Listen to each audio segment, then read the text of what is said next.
Welcome to Up to the Minute. I'm Todd Duplantis, and we are live on a Tuesday afternoon, March 31st. Thank you for being here on our afternoon edition of the show. We've got a lot of great information for you in the show. We're going to be talking about the Small Business Plan Competition through Houston Community College, as that competition has made a bit of a change. We'll discuss that. And then we have some other topics we'll be discussing as well. I want to introduce Sandra Louviere, who is our Director of the Center for Entrepreneurship, HCC Northwest. Good afternoon to you, Sandra. Thanks for being here. Thank you, and thank you for having me. Absolutely. And right now, we're going to start off with Derrell Norris. Now, Derrell, you are the co-founder and CEO of Fresh Tech Solutionz, and that's a group of inventors, engineers, and hackers, I may add, from different parts of the world, and you're on a mission. Thank you for being here this afternoon. Thank you for having me. Absolutely. Thank you once again for joining us. Now let's talk about your company. Your company specializes in apps for small businesses, and you just launched an app with resources for the Houston community for the COVID-19 crisis. Can you tell us about that? Yes, definitely. So we started the company to make mobile apps for small businesses, and our latest project is called Houston Coronavirus Resources. And it's basically, we have all this information from all over the world, but we don't have anything just for Houston. So we want to make resources available for Houston, testing locations. We have, health resources, just localized resources for the Houston community. Now, does this work as a bucket where people can go in, find the resource they want, and then you're taking them to another website? Is that how it's working? Yes, so we have some like that. We also have, the maps of the infected and the recovered. We have, resources for on the testing direction side. You can actually go in and navigate to these sites and pre-register for those tests. We have the news resources, so the local news feeds all pulled in on there as well. Now, let me ask you this. I know this has been really ramping up over the past week and a half since we basically been put on somewhat of a quasi-lockdown nationally. How long have you been working on this? Because you guys have got it up and running fairly quickly when you look at the scheme of things. Yes, so that was one of the things that we were pretty proud about. We actually got this thing up and running in 2 days. We didn't get it approved on Apple and Android in those 2 days because that's a whole nother process. And they're dealing with coronavirus apps in a special way, but we created a progressive web app. So it's actually just a link to your on your browser. And if you open it on your phone, it looks just like an app. And if you open it on a computer, it actually looks like a website. So people can go on, whether they're an Android user or Apple user, into the App Store, and they can find your app, and it's free of charge? No, it's not on the App Store. It's actually at coronavirus.freshtechsolutions.com. The App Store process takes about 2 weeks for Apple, and they're doing a restriction on some of these coronavirus apps because there's so many submissions going in right now. So the only app that you can find on coronavirus right now, if you do a search, is the CDC. Okay, so I'm on your website right now, which is Fresh Tech Solutionz. That's with a Z.com, and folks can go to your website as well to find this information. And if you actually go to, if you put apps in front of that, coronavirus.freshtechsolutions.com, then you'll see it pop right up. Okay, so we're going to do that here. Let's see. Coronavirus. Apps. That's it. Not just Fresh Tech Solutions. There we go. Well, we're having a problem here in this, but we'll go back to your website here and tell me a bit about your company, because your website says affordable apps for small businesses, but you do consumer apps as well. Should we all have our own app? I mean, that's something I imagine that a lot of us want to do. And should we all have our own app? I mean, I know people are having apps for their weddings and things like that. How common is it, and how quick can you get an app set up? Yes, I personally believe everybody should have an app in this day and age. Like I said, it took us 2 days to create the coronavirus app. Normally it takes about a month, but we were trying to get everything out as soon as possible. But as far as the types of businesses, our first client was a mobile detailing company. We have churches, construction companies. There's, everybody's using these devices 24/7. So the best way to reach these people are things that they're already using every day. I see you've got an app for churches, and you mentioned churches. I imagine now that we're all watching services online and worshiping online, that it's very important for churches to have this option of creating an app. That must be good for you, but also very vital for them to get this information out there. Oh, yes, definitely. Sundays are always my crazy days, but especially during this time, there's been lots of, everybody's trying to stream online, stream on their app. So there's been a lot of things going on as far as server numbers, as far as people using this data. There's not been normal usage like this, because most of the time the churches are filled as well. So now everybody's on that app or on that website, and it's just, the servers wasn't really prepared for that. So we're having to increase our server space a lot. So people are watching right now and they're saying, oh, does this guy have a connection to HCC? And you do. So why don't you tell us about that? Oh, yes. So I was definitely a part of the ACC Business Plan Competition, and it was an amazing experience. It was a mix of lots of different businesses and startups and people who wanted to start their business. But I had already started my business, so I kind of went in thinking, yeah, I probably already know everything that they're going to tell me. No, not the case at all. It was a great educational experience. Some of it was kind of refreshing, but most of it was things that I needed to hear at that time. And I'm still using some of those resources to this day in our business. It was a very good experience for me. Because I was not in the competition. I was a participant. I finished. I am alumni. This was in 2019, so it was just last year. So kind of everything's pretty fresh in my head still. And I know you guys had a chance, you talked about working with others. You had a chance to work with a mentor, I would imagine. And what were you able to learn from those experiences? What was your ultimate goal when you went into this competition? You already had your company, right? So what was your goal when you went into it? What were you looking to get out of it? My goal was just, I wanted to, the first thing, get my name out there. I wanted to learn more on the financial aspects of things, because I feel like I have the technical aspects on lock pretty much. So I know the business plan was something that kind of incorporated all aspects of your business, and I know how important that is. So I just wanted to tighten that up and get my vision on the right path. And I also read that you have your own podcast as well. Is that correct? Yes, correct. It's called Fresh Tech Tips. It's on all platforms. Of course, Tips has a Z on the end of it, but it's on all platforms. Very well. Derrell, we appreciate you joining us, Derrell, on the show and telling us about very important resources. And folks, if you're watching this live stream, we're going to have a post that'll go up right afterwards with all the pertinent links where you can get this information. Derrell talked about some COVID-19 resources. We'll have that information available for you in the links. So if you missed it during the live stream, watch the recorded version after this, and we'll make sure to get you all those links. Derrell, thanks for being here this afternoon, giving us some more insight on your company. Good luck with your company as you move forward. Thank you. Thanks for having me. Absolutely. Sandra Louviere joining us once again. Sandra, welcome back to the show. I know you've been on several of our shows with us, talking about the business plan competition. And I know that's a huge task for you guys every year, but I understand you guys are having to change things around this year. Yes, like so many other businesses, we have to pivot as well. And the way we've pivoted is we were already going through the training sessions and the advising one-on-one. Each team accepted into the competition has 2 advisors.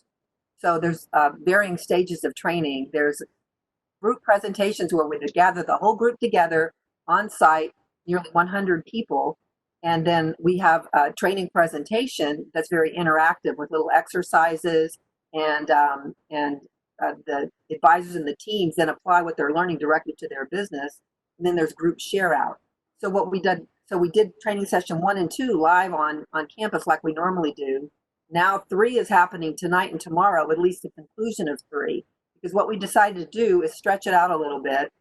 So we sent out a couple of videos last week with our presenter presenting training session 3 content with questions for the teams to consider for their to apply these learnings to their business. It's about sales and marketing, and so then we told them review the videos over a certain amount of time, say the next 24 hours at your leisure, because we're trying to make this a little more flexible, considering that everyone's still adjusting to working at home, adjusting to pivot their businesses. And so they had the chance to do that. Then we said the next part of training session 2 was to have little virtual meetings with your advisors. So those are meetings of 2, 3, 4, 5 people. And then tonight is a group share out where at least half the teams call in tonight, half the teams will call in tomorrow, and their advisors. And Austin, our trainer, will then rally everyone together. Let's go over what we, generally speaking, what we did in 3. Now let's talk about how it's happening with you. How are you adjusting to COVID-19? And it's an incredible opportunity for everyone to have advisors to work with and training while they have to pivot according to market conditions. And boy, do we have to do that now. Yeah, that's would be my next question. Are you having to adjust all of the subject matter to not just how to profit and maybe grow your business or have the great business plan, but have you just adjusted your curriculum to address how to stay alive and viable during these times? We're including that as well, but the competition also always talked about how entrepreneurs have to learn how to pivot and adjust to market conditions. So even in a normal environment, relatively normal, the teams were taught how to pivot according to market conditions. So now what we're doing is looping in some more about what's happening in light of COVID. And there's a lot of great resources out there, like Derrell was talking about, regarding how to tap into how to adjust to what you're doing now. A lot of people are taking what they're doing on site and live online. And so there's a lot about that happening right now too. What's been the general, I know you've dealt with many of these small businesses for several years during this competition. Speaking with some of them now that are having to take drastic measures, what's been the general theme? Are people optimistic? Are they extremely worried? What your own personal gut feeling towards what you're hearing? What are you hearing from them? I'm hearing that people are they're trying not to get overwhelmed with the overallness of it in their day-to-day work. So a lot of them are, like I talked to one team yesterday who says, I always worked at home anyway. I was a home-based business, but now my husband has a desk on the other side of me, and my daughter, who's 7, has a desk in the corner, and we have to take care of her as well as we're moving through it. And so some people are just adjusting. And she said it's business as usual. A lot of them are reaching out to existing clients, extending their pay period so that they have longer to pay, and checking with them to see if they're okay. And then they're reaching out to other avenues that this situation creates for them. Like one person saying, I'm pursuing business and logistics right now because they're hot and they're busy and they need people. We have a temp agency in the competition. We have a couple of training businesses, one that does STEM training for children and another one that does art training with mobile units, and they can't gather these people together right now, so they're pursuing virtual delivery of lessons and virtual art kit delivery. So they're seeing there's opportunity within any situation, and they're pursuing that.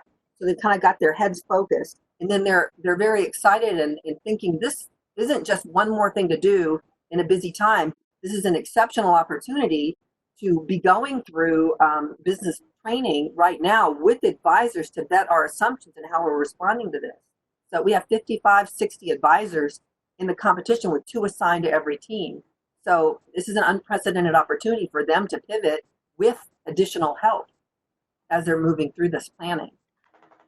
Derrell, I want to go back to you because I saw you nodding your head on some of those things, especially when Sandra talked about maybe reaching out to creditors and things like that as a small business owner. Is that something you suggest that other small business owners should do? Start reaching out now to your creditors and seeing if there's something they can do to help you out during this crisis? Yes, definitely. If it makes sense, there's a lot of, people out there who are going to try to get some of these resources that, it doesn't make sense to do. So just make sure it makes sense whenever you're trying to find those resources. But as far as, as she was talking about how people are adjusting, I can only imagine how the business plan is going virtually, and having those mentors there to help through these pivots, because I don't have that right now. I mean, I have my personal mentors, of course, but just to be surrounded by all of that, I know that's invaluable and probably will never happen again. Well, I know you've done a pivot by creating this Corona website or app that people can download. Where have you noticed an increase of opportunities during this crisis that you could maybe help support you as you go along? Because I imagine there are some, like maybe the weddings, that may be holding off on moving forward. Where have you noticed growth opportunities, and where have you seen declines? So the declines have been, like you said, you hit it right on the nail. The weddings have been, postponed. So that's one issue. We have a lot of sports teams. We have an app for Little League. Their season is canceled till 2021. So that's maintenance money that we're going to be missing out on for all of our sports staffs. So there is some decline, but we're getting a lot of churches right now because we're getting a lot of people who want that live thing. We're implementing live meetings on apps, so we're getting a lot of companies who want to have their internal meetings via app. Can I add something? Yeah, sure. Okay. I also wanted to say that there's a lot. Go ahead, Sandra. There's a lot of great training that's being rolled out right now about how to adjust to COVID-19. In fact, our Minority Business Development Agency has some great training happening, and 10,000 Small Businesses is moving along, and they've taken their training virtually as well. I think Ed Ryland, one of our advisors in the business plan competition, also a 10,000 Small Businesses graduate, was doing a training session for the MBDA about how to negotiate leases in light of COVID right now. So there's a lot of great training that's going online, and the Office of Entrepreneurial Initiatives is sending out a newsletter to connect people to all these resources. So there's a lot happening just within HCC and then with our external partners too to support the small business community. The SBA has some incredible opportunities for small business owners to get loans, disaster recovery loans right now. Sandra, have you, I know working for HCCTV, and now that we're live streaming, it seems like all the time, we want to get the information out there. And I know a lot of my colleagues and myself, we've seen our workload really boost up. And you're working longer hours to get the information out there. Have you had a lot of these businesses reaching out more to you? Do you see a lot more contact with them now than you may have had before? Well, we were in pretty good contact with our small business community anyway, and so it's a mutual thing. We reached out to every single team in the competition. We have 50, 60 advisors, and we have 6 lead advisors, and each of them were reaching out to a certain number of teams to find out how they're doing. Are you connected with your advisors? What's happening with you? What are your needs? And so because some people are a little overwhelmed and they're not quite sure which way to turn, and this virtual thing has happened so quickly that there's just an inundation of opportunities coming in. So what you end up doing is connecting with the people that you know and the resource partners that you already trust in order to sort through it all and link and connect into it. And so it's kind of happening organically in that relationships are helping people better understand how to navigate this virtual onslaught of information coming at them. A lot of folks compare what we're going to what we went through with Harvey, but this seems a lot worse. And it's better in some ways because the communication is constant. When you have a hurricane coming through, there's going to be that period where you're going to lose communications and you may lose your power, your lighting. This is a whole different animal because we're still able to communicate and function, but you don't have people physically coming in your storefronts, and a lot of folks are still getting laid off. So this is a whole different animal, I guess, that we're looking at right now. Right. In fact, I was talking to Janice Jucker, who is also an advisor in our business plan competition, and she's a graduate of 10,000 Small Businesses. She's a business plan competition alumni, and she was on ABC 13, and she did a great piece about how the COVID is affecting her. She's got several Three Brothers Bakery locations, and she says it's going to take $400,000 just to meet rent and payroll in the next few months. So she's saying, everybody pay attention. She said, if everyone orders one pecan pie, look how many people you'll be keeping in business. And so pay attention and support our small business community while we're all weathering through this. Well, I'm glad you brought her up, because I'm going to give her an invite right now to appear live on our show sometime in the next week or so. I saw that story on ABC 13, and it was very intriguing. And I think she has a message that a lot of small business owners are going through right now in this country and around the Houston area, that they're desperate to survive, but you got that perseverance. So I want to get her on our show very soon. If you can reach out to her, we'll put her in touch with our producer. I would really like to speak with her live and talk with her about that as we move forward. You remember Megan Eddings with Excel Lifestyle, the one who created the material? Yes.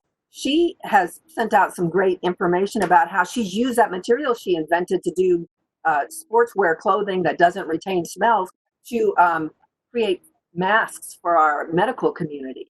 And so there's a lot of great social entrepreneurship happening here by our small business owners as well.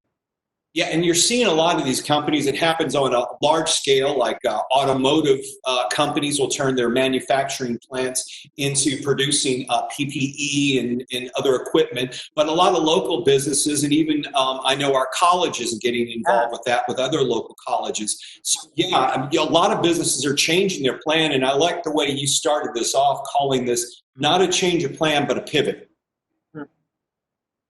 You know, because that's really what these businesses are doing, is they're pivoting to answer to demand, but also pivoting to survive as well, correct?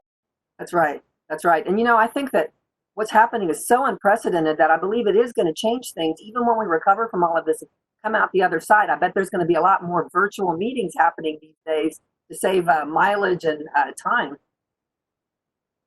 Yeah, you're exactly right. And we don't know once we get past this, my team has asked me the past couple of days on our virtual team meetings, when's all this going to be over? And, when do you think we're going to get back in the office? My answer is, I just don't know. But I think what's going to happen, at least my own personal opinion, is we're not all going to go back to work one day right away. Maybe some of us may go back. Some of us may go back the week afterwards. I think this is going to be done in waves, and we're not going to be back to normal for quite some time. So I see this being, like you said, having virtual meetings and taking advantage of this technology. I personally see this stretching on really for the time being. I agree. And, a lot of us have had jobs in the past where we worked with people all over the country or people within a region. So I'm used to working, relatively remotely and connecting with other people. I think the difference for me is just more virtual meetings. Where you have to be ready to be on camera for a lot of these meetings. But, I think there's a lot that can be done and a lot of business can happen to progress us forward. And I think I've always felt that Houston's entrepreneurial ecosystem is one of the most collaborative around. And I just believe that there's a lot of connection already and that people are going to realize there's a lot of ways to stay connected anyway. Absolutely. Sandra Louviere, thank you for joining us, Director of Center for Entrepreneurship, HCC Northwest. Thank you for being on the show today. And also Derrell Norris, the co-founder and CEO of Fresh Tech Solutionz with a Z. Thank you for being here. And thanks for everything you've done with getting these COVID-19 resources available, Derrell. You guys did an outstanding job getting that ready and up and running in a couple of days. Yes, thanks, Derrell. Congratulations. We're proud of you. Thanks. I'm just happy to be here. And thank you for joining us on this afternoon edition of Up to the Minute. I'm Todd Duplantis. Have a great afternoon, and we'll see you tomorrow.